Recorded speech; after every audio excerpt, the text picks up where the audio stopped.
Is Lee White. Welcome to my video series on launching a Kickstarter. This is part one, just how to start in the very beginning stages of launching a Kickstarter campaign. For those of you guys who don't know, Kickstarter is a crowdfunding platform where you can get an album funded, make a book, make a video game, any number of things. I've seen luggage being made on there, and it's just a great platform for people to get ideas to the market in a very direct way. You don't have to go through a lot of channels and get things built through publishers and all that. You can just directly interact with the crowd, which I really like. Starting one of these campaigns is very, very confusing unless you've done it a few times. I have never done it before, and so I'd like to invite you along for the ride. I'm going to show you the good things and the bad things and the confusing things along the way, and hopefully be able to bring insight to how to get this thing going if you haven't done it before. So without further ado, let's get started. Okay, I wanted to start off with where to start off. I am not going to build my campaign just from scratch because I don't know what I'm doing, so I needed some kind of guide to figure out what step one is, what step two is, what step three is. And so I thought it would be fun. My buddy Jake Parker, who's an awesome illustrator and has done a number of campaigns and done them really well. All of them had funded well over the asking amount. He had done a YouTube video on how to launch a Kickstarter. You should definitely watch that. So the question that immediately may come to your mind is, why should I watch my Kickstarter when Jake's already done a Kickstarter? I wanted to do one because I'm such a beginner.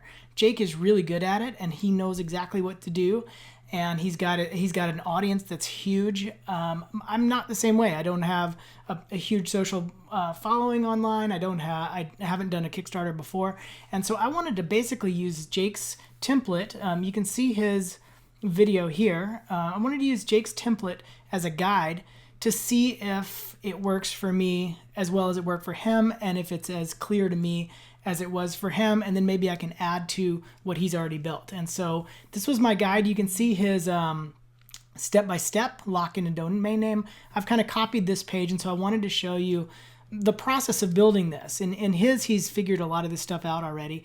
For me, I'm just in the beginning stages of it and trying to figure out as well. But I started with Jake's overall list, and let me pull that up here because this is what I'm going to go over. So planning your Kickstarter, and what Jake goes over is these things, and so I wanted to show you guys kind of how I've done each one of these.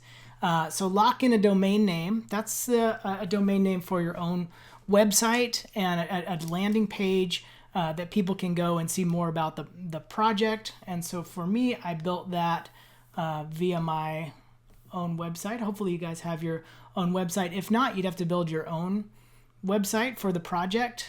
For me, I don't have, obviously my campaign's not live. So this is my page that I have set up. It says the book is coming soon.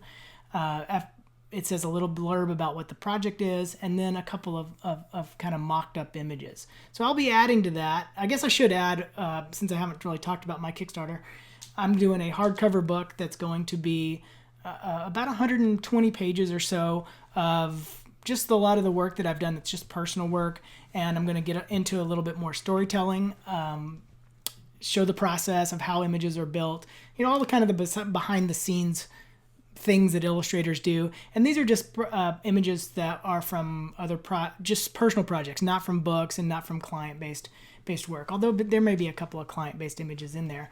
That's what I'm gonna build. So this is the page that I set up as just a landing page on my website. Again, if you don't have one, you're probably going to need to register a domain name. For me, it's just part of my website that I already have here. You can see I've already got a little link over here on the side, so that makes it easy for people to reach this page.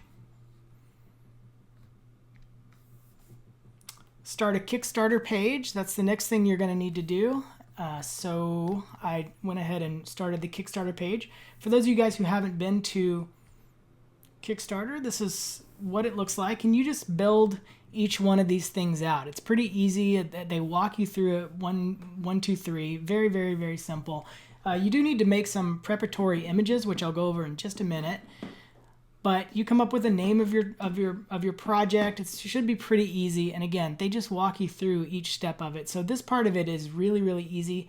Figuring out your funding goal.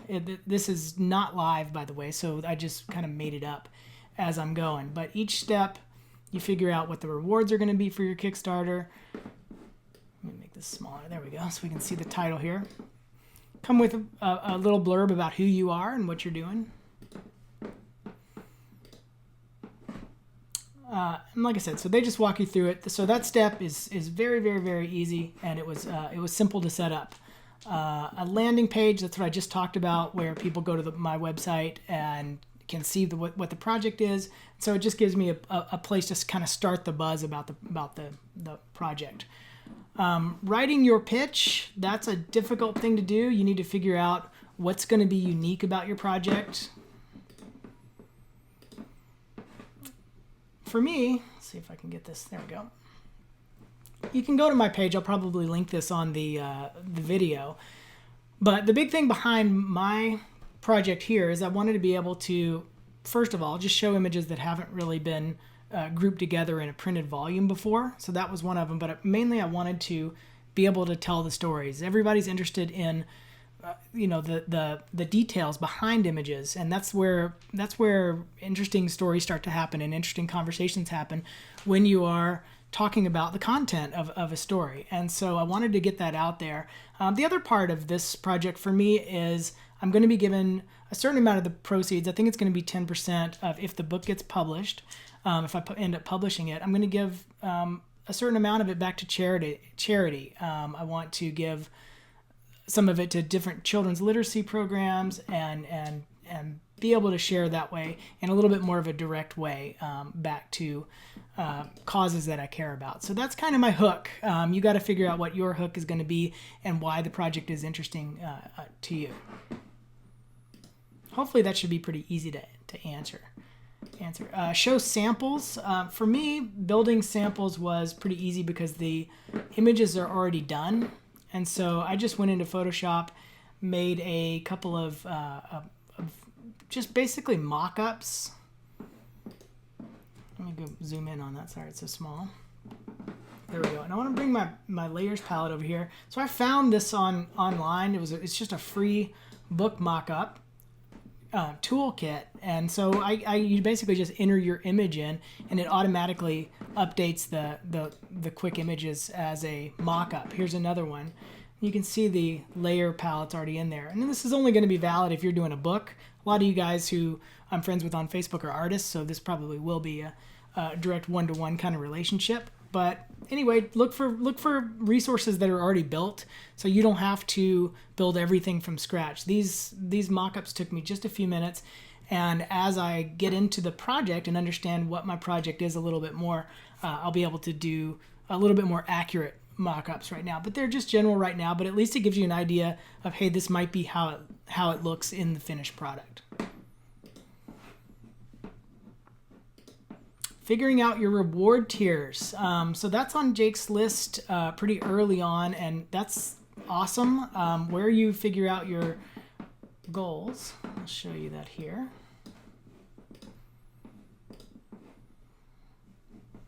So these are your rewards, and so you have reward number 1. Now I don't have them listed out here for me, but you add reward number 1, and then you add the next one, which will be reward number 2, and so on. People have typically about 10 to 15 different rewards. Now here's where I started running into problems that isn't listed on Jake's video or other places. Is how do you come up with what these are? And you got to be careful, because I interviewed a lot of people about their Kickstarter, a number of artists in particular who made books similar to the one I'm doing. And what happened was, we're going to talk about the numbers a little bit later, but the shipping of these rewards is what ultimately really hurt a couple of the campaigns. Some of the ones where you think people are making a ton of money, they actually lost money because they didn't figure out the shipping. And so if I say, oh, I'm going to send you a print, say, let's just say it's 11 by 14. Well, how much does it cost me to make an 11 by 14 print? That's just one cost. How much does it cost me to ship that is an entirely different thing. And so that's what I wanted to show you guys here through this little graphic. So this is what I found out, and this is just general. So say we've got book A that I did, and including the book and the package and everything else that goes into getting it to your doorstep. Let's say book A is £2. Book B, my exact same book, but maybe I added a couple of pages because it was a stretch goal that was released or some kind of other little bonus that I wanted to put in there. For the shipping in the United States, it's about, I'm just going to guess here, about say $4 for media mail. Book B is also $4 for media mail. Media mail is just a bulk kind of shipping rate that you can get. Now, so this is USA. This is the crazy thing. International, this £2 book will be about, let's just say it's going to go to the UK. It'll be about $21 for me to ship it. This book will be about $34 to ship. That little detail right there is a massive detail, because that's a $10 difference on shipping the book. So that can be the difference in A, how many people buy your product, is how much is it going to cost to ship it. But B, it affects the overall pricing structure. If you misestimate how much it's going to be to send, all of a sudden that's going to start eating into your the money that's actually going to be made to make the book. And so you got to be careful. And I've seen the shipping time and time again sink people's campaigns. It didn't sink the campaign because the campaign funded, but it sunk the overall ability for it to be a good project. So going back, figuring out your reward tiers is a very, very tricky thing. If you can, for the early stages of the rewards, what I'm going to try to do is have things that don't add to the cost of shipping. So things like printing your name in the back of the book as a thank you, low dollar reward tiers, and just being very, very careful about how these things work. So your rewards need to be, but don't just shoot for the moon on all this stuff and just keep adding and adding and adding. As you add weight, as you add things of different sizes, your shipping changes and you could get sunk pretty quick there. So that's what I'm figuring out now. I'm going to go into detail later about what all those reward tiers actually end up being and how the cost works, but that's what I'm trying to figure out right now, and it's kind of confusing. Again, possible stretch goals. Stretch goals are, if you get a lot of people that back your project, how different options you can add to it. Gloss finishes or more pages or some kind of poster added to it, or even like a little sculpture I've seen people give out as a stretch goal. You've got to be careful because these stretch goals can end up sinking the project for the reasons I just went over. For me, figuring out my page count, I should go into, well, I'll go into that in a second. Making the intro video, should have intro there, is going to be a major, major part of it. I haven't gotten into that yet because I'm just now figuring out how to do all this stuff and what the project is about. Figuring out the numbers, things that go with that are going to be getting quotes for the actual manufacturing, figuring out your costs for shipping, and this has taken about 2 weeks to try to figure this stuff out. As I add pages, it changes the printing costs, it changes the weight, which changes the shipping cost. So getting all that stuff figured out is pretty tricky. Figuring out your dates and schedule. Oh, let me go back up in here because I wanted to show you guys. So Print Ninja is the company that I'm going to be printing the book with. They're great because they actually just have a price calculator here. There's nothing worse than thinking you're going to make something and then having to email people for quotes. And then if you change your mind, or like right now, I change how many pages are in it and what the overall format of the book is. Even the shape of the book is kind of changing as I build it. So I like it because you can calculate the price and change a lot of the features on there. So I'm getting it printed through printninja.com. You can check that out if you're interested in doing your own printing. Oops, let me go back here. I did want to go over real quick just the laying out of the project. For me, I'm using InDesign. I know you can't see that. There we go. InDesign is the it's part of the Adobe suite. Anybody who's in creative field should probably have that. And it's a great layout tool. I'm gonna bring my pages over here. So this is just kind of a thumbnail of my just overall book, and I'm just figuring out where things are going and how it's going to look. There's that page that I just showed you a second ago with the mock-up. And so now I'm going to get into this and build it all up. So right now I've got all the images that I want to have in there, kind of just preloaded. I know they're just thumbnail size. I'm not intending you to look at the book, but I got to figure out, which ones aren't going to make the cut. I've got too many pages right now. And so I need to go figure out the overall dimensions of the book. And once I have that, I have to calculate the price and then get back into the shipping. So it's a fairly complex set of rules that you have to figure out. Everything relates to the other thing. It's not just, you just write out one thing. It's how do you package it? How do you ship it? How do you get it to people so they're happy?